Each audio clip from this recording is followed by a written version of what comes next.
Registration তো আমাদের নাম। সমস্যা হলে সব থেকে প্রথম আমার সমস্যা হবে। কেন কি আরো সব জানি আমার সমস্যা এই জন্য হবে না, কেন কি আমি সিস্টেমকে মেনে চলি, গাইডলাইন সংবিধান যেটা আছে সেটা মেনে চলি। আমি প্রশাসনকে ভুল বলছি না, কিন্তু কিছু পার্সেন্টেজ লোক আমাদের ড্রাইভার সমাজকে অত্যাচার করছে, তার বিরুদ্ধে আমাদের লড়াই। আর আপনার অনেক মালিকরা টাকা পয়সা দিচ্ছে না, তার বিরুদ্ধে লড়াই। আপনারা বাইরে রিটার্ন দিন, সমস্যা। কিন্তু যখন অব্দি আপনি জয়েন্ট হবেন না, যখন অব্দি মেম্বারশিপ নেবেন না, তাহলে আপনার হয়ে লড়াই কে করবে? কে করবে লড়াই আপনার জন্য? কেউ করবে না। আজকে নিজের ফ্যামিলির মধ্যে ঝগড়া আছে, সমস্যা আছে, কিন্তু গার্জেন যদি মজবুত হয়, লিডার মজবুত হয়, তাহলে পুরো ফ্যামিলিকে ভালো চালাতে পারবে। তো আমরা বলছি আপনাদের এলাকায় জেলা সব থেকে প্রথম বলবো লামুতুল্লাহ সাহেব আর ইমানুল মন্ডল সাহেবকে যত শীঘ্রই এখানে জেলা কমিটি করে নিন। কেন কি আপনারা জেলা কমিটি করতে পারবেন, কেন কি সেভাবে আপনারা মজবুত আছেন। আর আপনাদের যে ভাই আছেন সবাই আরটিএন কার্ড হয়ে গেছে, সবাই কার্ড পাবেন। আর যাদের কার্ড হয়নি, মেম্বারশিপ হয়নি, মেম্বারটা কাটিয়ে নিন।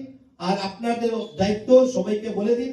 আর ব্লক ব্লক বুথে বুথে গিয়ে সবাইকে বলুন।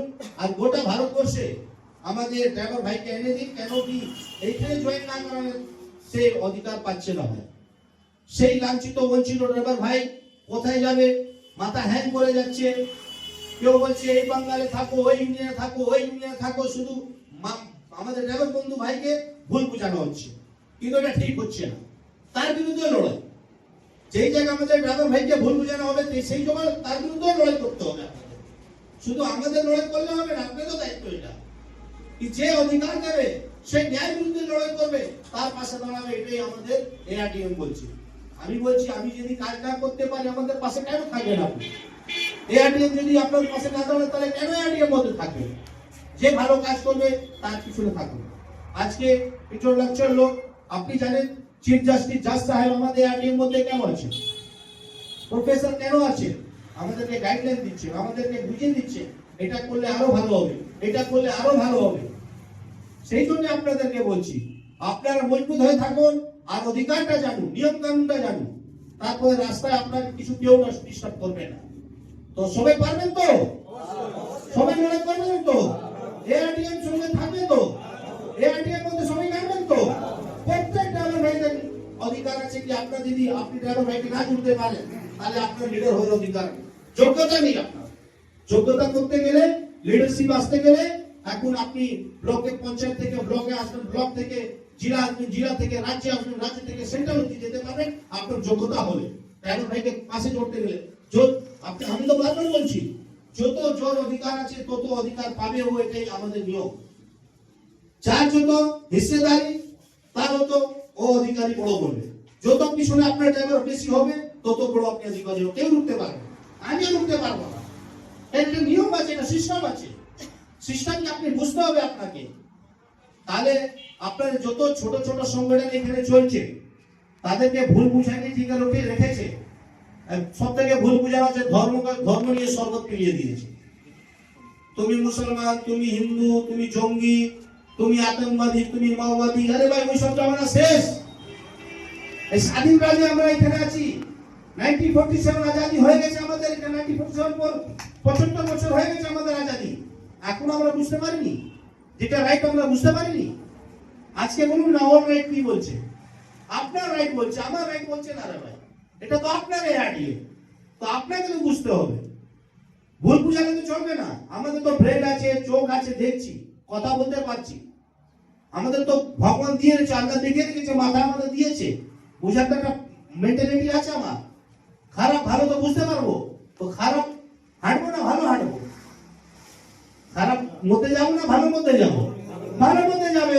তা ভালো যেটা আছে সেটা চলুন না। আমি বলে চলবেন না, কিন্তু এআরটিএম যেটা কাজ করে দেখাচ্ছে সেটা চোখ দেখে দেখছেন তো, সেটা দেখে চলুন, সেটা মেনে মানুন। আপনাদের ড্রাইভার ভাই যখন আপনার পিছনে জুড়বে, তাহলে আপনার লিডার হয়ে যাবেন আপনি।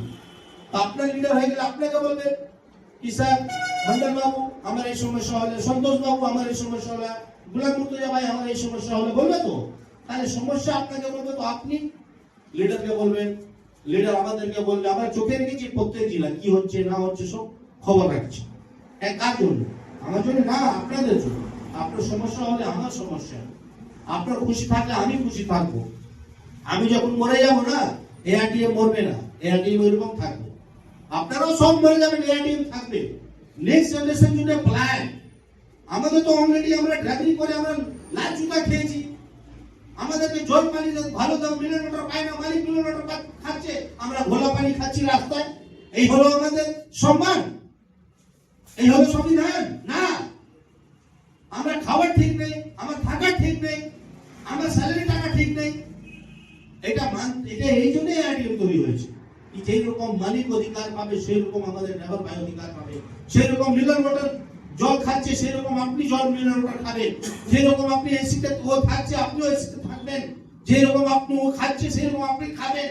এটাই মৌলিক অধিকার, সেই লড়াই। এটা সব সমান অধিকার। কিন্তু পয়সা কয় জোরে, নেতা জোরে, প্রশাসনের টাকা খাই জোরে আপনাকে দমন করা হচ্ছে। কিন্তু সেটা হতে দেব না আমরা। এটাই তো আমরা লড়াই। সমান অধিকার। কেউ ড্রাইভারকে আমাদের হাত তুলতে পারবে না, গায়ে হাত দিতে পারবে না। কেউ মালিক হোক, প্রশাসন হোক, যেই হোক না কেন, সেটা তো লড়াই। যে কাউকে সমস্যা হবে আপনি আইডির মধ্যে কমপ্লেন হেল্পলাইনে করে চলে তো দেওয়া হয়েছে। ভারতবর্ষে যেই জায়গায় আপনার গাড়ির ফাঁসের সমস্যা হলে আপনি হেল্পলাইন নাম্বার আপনার আইডির মধ্যে আছে, ফোন করুন। কেন করছেন? হ্যাঁ, কিন্তু আনলিগাল ভাবে থাকবেন, এই আইডিএম সমর্থন করবেন। লিগাল ভাবে থাকুন আর সবাইকে জড়ান, সবাইকে মজবুত করুন। এআইডিএম জিন্দাবাদ, ড্রাইভার একতা জিন্দাবাদ। জয় হিন্দ, জয় ভারত। Thank you.